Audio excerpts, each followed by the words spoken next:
வரகரிசி பொங்கல் தாளிப்பு ரெடி பண்ணிகிட்ருக்கோம். லைட்டர் கூட லைட்ரு அது ஒரு இந்த இப்போ இதில் எண்ணெய் ஊற்றி மிளகு சீரகம் போட்டிருக்கேன்,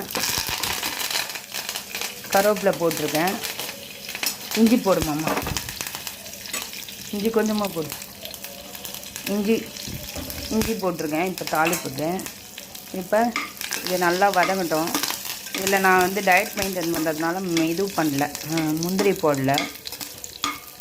எனக்கு வரகரிசி பொங்கல் அது மூடுமாம்மா, அந்த பொங்கலை மூடிடு, தண்ணி ஊற்றி கொஞ்சம் ஒரு 2 விசில் வரட்டும்.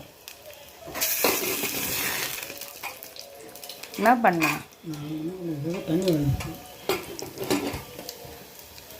அந்த இது வரகரிசி எடுத்து ஊற்று. ஊற்றுமாம்மா, கரெக்டாக இருக்கும். கொஞ்சம் தண்ணி ஊற்று.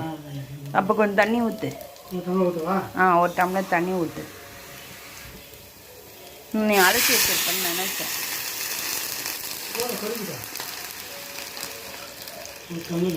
2-3 டம்ளர் தண்ணி ஊற்றணும். இப்போ இது பொங்கலுக்கு தேவையான தண்ணி ஊற்றியாச்சு. உப்பு சேர்க்கணும்.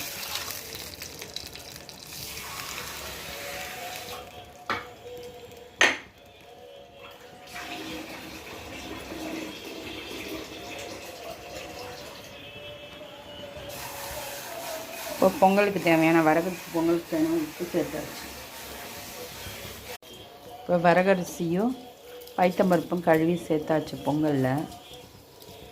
அம்மா இன்னும் ஒரு டம்ளர் தண்ணி ஊற்றிடுவோம்மா. ஊற்றி வச்சிருக்கேன் இல்லையா, சொல்லிட்டு நான் முன்னாடியே தான் ஊட்டேன்.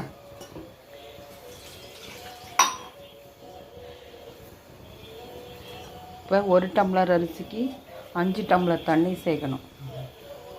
4 இல்லை 5 சேர்த்தா தான் கரெக்டாக இருக்கும். குழைய வெந்து இன்னொரு டம்ளர் ஊற்று. இல்லை அப்புறம் வெந்ததுன்னா இதுவாகிடும். 1 டம்ளர் அரிசிக்கு 5 டம்ளர் தண்ணி சேர்க்கணும். ஏன்னா வரகரிசி கொஞ்சம் ட்ரையாக இருக்கும். இப்போ இது நல்லா கொதிக்கிட்டோம். கொதிச்சோடனே பொங்கல் எப்படி இருக்குன்னு பார்க்கலாம். நம்மளுடைய வரகரிசி பொங்கல் சூப்பராக ரெடி ஆகிடுச்சு. இதுக்கு வந்து என்னென்ன சேர்த்துருக்குன்னா இஞ்சி பூண்டு தாளிச்சிட்டு,